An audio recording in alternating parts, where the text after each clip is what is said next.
తెలంగాణ ప్రజలకు నమస్కారం. ఈరోజు జాతీయ మానవ హక్కుల కమిషన్ తెలంగాణ డీజీపీ గారికి నోటీసులు ఇవ్వడం జరిగింది.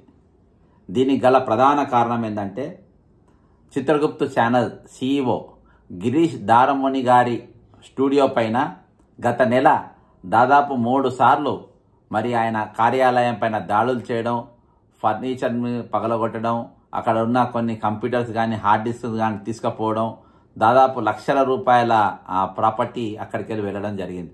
దానిపైన మాదాపూర్ పోలీస్ స్టేషన్లో అప్పుడు కంప్లైంట్ ఇచ్చిండ్రు. అదే రోజు రాత్రి కంప్లైంట్ ఇచ్చిన తర్వాత కూడా అక్కడ ఉన్నప్పుడే ఆఫీస్ పైన మళ్ళా దాడి. మళ్ళీ ఆ రోజు రాత్రి ఇంటి దగ్గరికి ఇంట్లో వెళ్ళేసరికి దాదాపు 150 మంది తన ఇంటి మీదకి వచ్చి తన భార్య ముందు, పిల్లల ముందు, తల్లిదండ్రుల ముందు, అక్కడ అపార్ట్మెంట్స్ అందరు చూస్తుండగా మరి ఆయన మీద దాడి చేసిండ్రు. దాడి చేస్తున్న రాజేంద్ర నగర్ పోలీస్ స్టేషన్కు ఫోన్ చేస్తే 150 మంది నా ఇంటి మీదకి వచ్చిందని ఫోన్ చేస్తే మరి అక్కడ సిఐ గారు ఎందుకు ఫోన్ చేసిండ్రు, ఎందుకు దాడి చేస్తుండ్రు, ఎందుకు నీ మీదకి వస్తుండ్రు, ఎందుకు సినిమా తరహాలు అడిగి లాస్ట్కు 2 కానిస్టేబుల్ని పంపిండ్రు. కానిస్టేబుల్లో పోలీసులు వచ్చిన ధైర్యంతో ఆయన బాత్రూంలో దాదాపు గంట సేపు దాచిపెట్టిన వ్యక్తి బయటకు వచ్చిండు.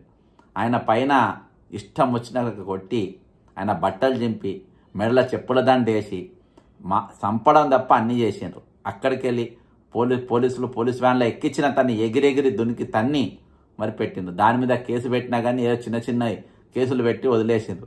దీని మీద జరిగిన వీటన్నిటిపైన కూడా ఈయన గతంలో మరి కరీంనగర్లో జరిగినటువంటి గ్రెనేట్ కుంభకోణం పైన ఇంకా అనేకమైన అంశాలపైన ఆయన ఇటీవల తెర మీదకి తీసుకురావడం జరిగింది.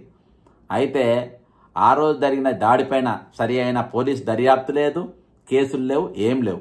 ఎందుకు అని చూస్తే ఈ దాడి చేసిన వారి వెనుక హోం సహాయ మంత్రి బండి సంజయ్ గారు ఉన్నారని చెప్పి కూడా నా ఫిర్యాదులో నేను పేర్కొన్నా. అంతేకాకుండా దానికంటే ముందు కొద్ది రోజుల ముందే మరి ముఖ్యమంత్రి రేవంత్ రెడ్డి గారు అసెంబ్లీలో బాజాప్తో ఒక ప్రకటన చేసిండు. ఏమని చేసిండంటే యూట్యూబర్లు, అసలు ఎవరు ఈ యూట్యూబర్లు, ఎవరు జర్నలిస్టులు, యూట్యూబర్లను చెప్పులతో కొట్టాలి, మన బట్టలు కూడా తీసి కొడతా అని చెప్పేసి బాజాప్తా ఒక ముఖ్యమంత్రి మన చట్టానికి వ్యతిరేకంగా అసెంబ్లీలో ప్రకటన చేసిండ్రు.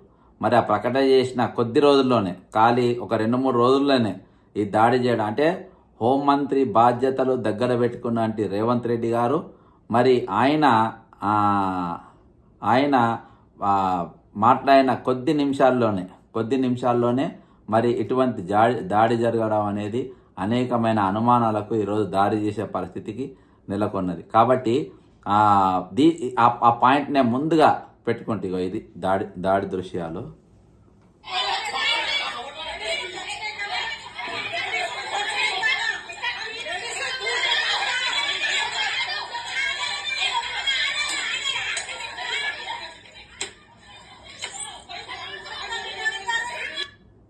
ఇది మేము తీసిన వీడియోలు కాదు, వాళ్ళే తీసి ఈయనను కొట్టి ఏదో గొప్పగా సాధించినట్టుగా ఇంకా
ఈ విధంగా ఇంత భయంకరంగా దాడి జరిగింది. ఇది పోలీసులు మౌనంగా ఉన్నారు దీనిపైన, డిపార్ట్మెంట్ వాళ్ళు మౌనంగా ఉన్నారు. దీనిపైన ఎటువంటి యాక్షన్ లేదు.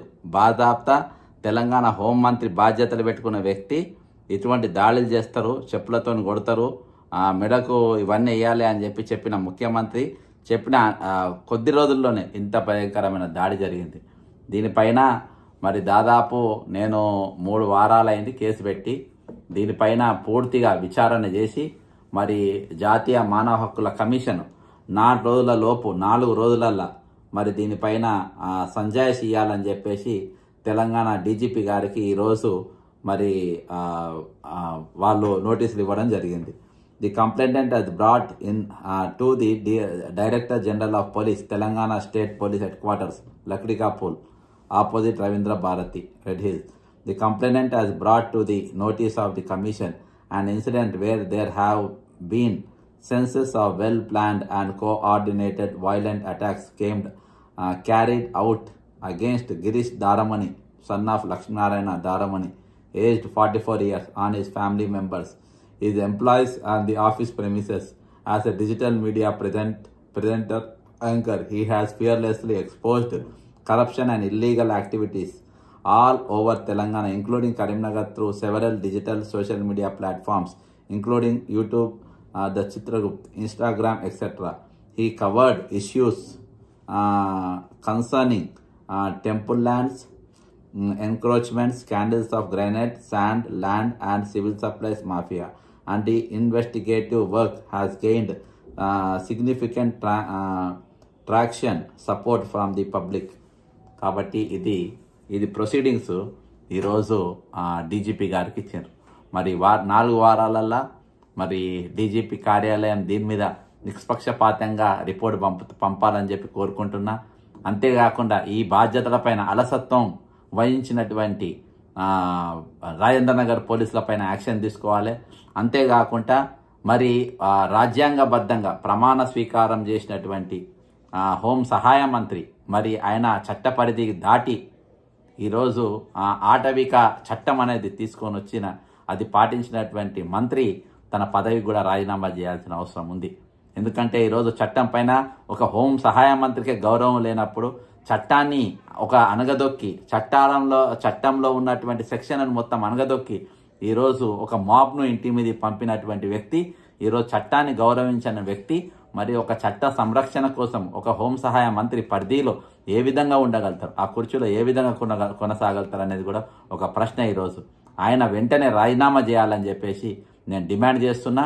ఎందుకంటే ఈరోజు ఎన్హెచ్ఆర్సీ చాలా సుదీర్ఘంగా నేను 13 పేజీల ఆల్రెడీ ఇదివరకు చిల్క ప్రవీణ్ కానీ మన శంకర్ కానీ చాలా మంది, శంకర్ది కూడా సబ్జెక్ట్ పెట్టిన. శంకర్ దగ్గర కంప్లైంట్, ఆయన దగ్గర కంప్యూటర్లు ఎత్తుకపోయినరు, ఆయనను మానసికంగా హింసించారు, వాళ్ళ దగ్గర ఉన్న వాళ్ళని కూడా ఇబ్బంది పెట్టినని కూడా నేను కంప్లైంట్లో పెట్టిన.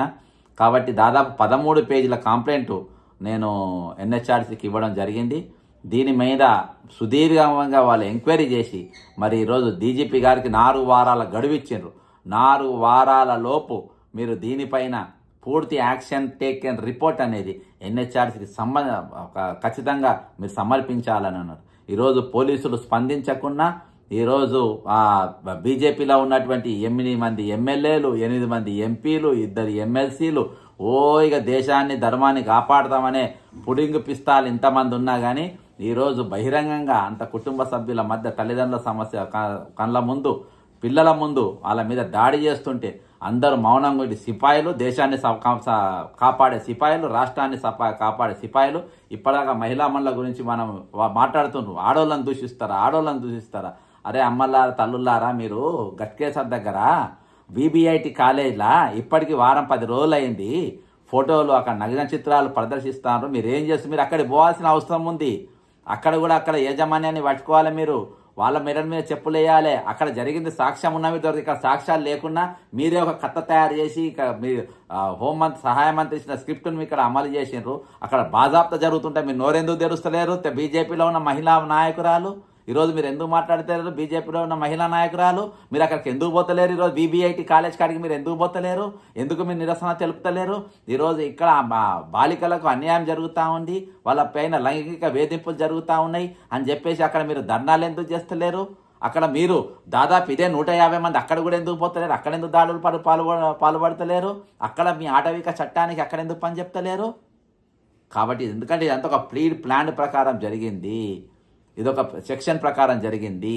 కాబట్టే ఈరోజు రాష్ట్ర ప్రభుత్వం, రాష్ట్ర పోలీసులు, తెలంగాణ పోలీసులు పూర్తి స్థాయిలో వీళ్ళకు మద్దతు పలికిండ్రు, వీళ్ళకు అండగా నిలబడ్డారు, వీళ్ళు కావలిగా ఉన్నారు. నా సొంటోడు ఒక ధర్నా చేస్తే అంటేనేమో, లేకుంటే రంగనాథ్ గారి ఆఫీస్కి వెళ్తానంటేనేమో 100-150 మంది పోలీసులు నా ఇంటికాడ దింపుతారు ఒక్కని కోసం. డీజీపీ ఆఫీస్ కాడిపోయి ఒక రీప్రజెంటేషన్ ఇస్తామంటే 100 పోలీసుల మంది అక్కడ నా కోసం కావాలి, ఒక్క వ్యక్తి కోసం. అసలు 150 మంది దాడి చేయడానికి వస్తే 2 కానిస్టేబుల్ పంపుతారా ఇది? కాబట్టి కుట్రల తెలంగాణ పోలీసుల పాత్ర కూడా ఉన్నది. ఎస్పెషల్లీ రాజేంద్ర నగర్ గారి సిఐ గారి పాత్ర ఇందులో ఉన్నది. ఇవన్నీ కూడా బయటికి రావాలంటే ఇవి ఉన్నట్టుగా ఏవి దాపరికాలు, మోసాలు, దగాలు చేయకుండా ఈరోజు మీరు చట్టాన్ని ఉల్లంఘించింది ఎవరంటే పోలీసులు ఉల్లంఘించింది, హోంమంత్రి ఉల్లంఘించింది. ఒక పోలీసు చట్టాన్ని ఉల్లంఘించి వాళ్ళపైన దాడి చేయించిన హోంమంత్రిగా ఉండడానికి అర్హుడా? ఆయన ఉండొచ్చునా? ఆయన ఆ పదవిలో కొనసాగొచ్చునా? కాబట్టి ఆయన వెంటనే రాజీనామా చేయాలని చెప్పి మేము చట్టాలు ఉన్నాయి. ఈరోజు మీరు అనుకుంటున్నారు మా చేతిలో పోలీసులు ఉన్నారు, మా దగ్గర యంత్రాంగం ఉన్నది, మేమేమన్నా చేయగలుగుతాం, ఎంత దూరమైనా పోగలుగుతాం అని చెప్పి మీరు అనుకోవచ్చు మీరు.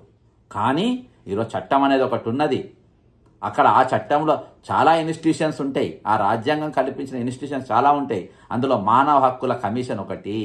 ఇటువంటి అన్ని దగ్గర అంతటా కూడా దగాకు గురై, దోపిడీ గురై, దాడులకు గురైనటువంటి వ్యక్తులను వాళ్ళకు అండగా దండుగా నిలబడడానికి ఈరోజు మానవ హక్కుల కమిషన్ ఉన్నది. దీని ద్వారా ఇదివరకు అనేక మందికి మేము బుద్ధి చెప్పినాం, అనేక మందికి మరి పనిష్మెంట్లు ఇప్పించినాం, అనేక మందికి ఈరోజు నోటీసులు ఇప్పించగలిగినాం, అనేక మందికి న్యాయం చేయగలిగినాం. కాబట్టి దీనిపైన కూడా ఎవరు తప్పించుకోలేరు. ఈరోజు మీకు నోటీసులు వచ్చినాయి అనంటే మీ పైన జరిగినటువంటి మీరు చేసినటువంటి దాడుల పైన దీనిపైన ఒక దర్యాప్తు రిపోర్ట్ పూర్తిగా మాకు యాక్షన్, మీరు ఏం యాక్షన్ తీసుకున్నారని అడిగింది. ఇక్కడ దర్యాప్తు చేయమని మిమ్మల్ని అడగలేదు డీజీపీ గారు, మీరు ఏం యాక్షన్ తీసుకున్నారని అన్నారు. హోం సహాయ మంత్రి బండి సంజయ్ గారి మీద ఏం యాక్షన్ తీసుకున్నారని ఈరోజు అడిగినారు. కాబట్టి ఈరోజు ఆయన ఎప్పుడైతే జాతీయ మానవ హక్కుల కమిషన్ ఒక కేంద్ర మంత్రిని ఏలెత్తి చూపించిందో, ఆ ఏలెత్తిన చూపించిన మరుక్షణం బండి సంజయ్ గారు నీ పదవికి రాజీనామా చేయాల్సింది. నువ్వు వెంటనే ఆ కుర్చీలకి ఒక్క నిమిషం కూడా కూర్చోనికి వీల్లేదు. ఎందుకంటే నువ్వు రాజ్యాంగాన్ని ఉల్లంఘించినావు, చట్టాన్ని ఉల్లంఘించినావు, రాజ్యాంగం పైన గౌరవం లేదు, చట్టం పైన నీకు గౌరవం లేదు. అసొంటిది వాటిని నువ్వు గౌరవించినటువంటి వ్యక్తి ఈరోజు వాటిపైన ప్రమాణం చేసి ఈరోజు నువ్వు హోం సహాయ మంత్రిగా కొనసాగడం అనేది అనైతికం. కాబట్టి నువ్వు వెంటనే రాజీనామా చేయాలి. ఉన్నట్టుగా డీజీపీగా రిపోర్ట్ పంపాలి.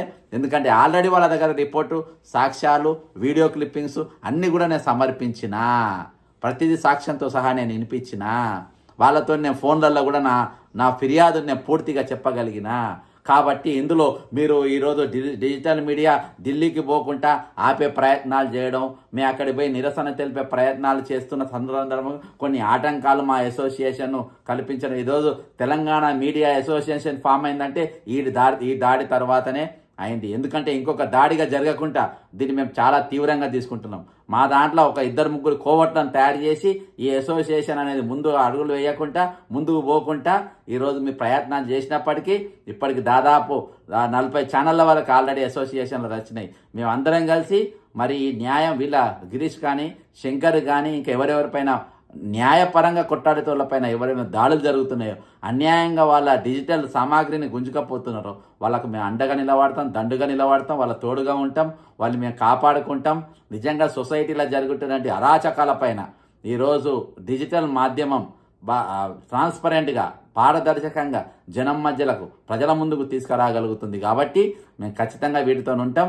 నిష్పక్షపాతమైన రిపోర్ట్ను మీరు ఏం యాక్షన్ తీసుకున్నారో, మీరు ఇప్పటిదాకా ఏం యాక్షన్ తీసుకోలేదు, వాళ్ళపైన ఏదో పిటి కేసులు, బుడ్డ కేసులు పెట్టినరు. ఒరిజినల్గా జరిగినటువంటి ఏదైనా చంపాలని చూసిండ్రు, అటెంప్ట్ మర్డర్ జరిగింది. ఈరోజు దాడి జరిగిన చాలామందిని కుట్రదారుల మీద వీళ్ళు యాక్షన్ తీసుకోలేదు. అసలు కుట్రదారుడే బండి సంజయ్. ఆయన పైన ఇక మీకు చర్య తీసుకోకుంటే ఏం చర్య తీసుకున్నట్టు? కాబట్టి ఖచ్చితంగా మీరు ఇప్పటికైనా చర్య తీసుకొని వాళ్ళకు రిపోర్ట్ పంపాలని కోరుకుంటూ సెలవు తీసుకుంటున్నా. జై తెలంగాణ, అమరవీరులకు జోహార్లు, మేరా భారత్ మహాన్ హై.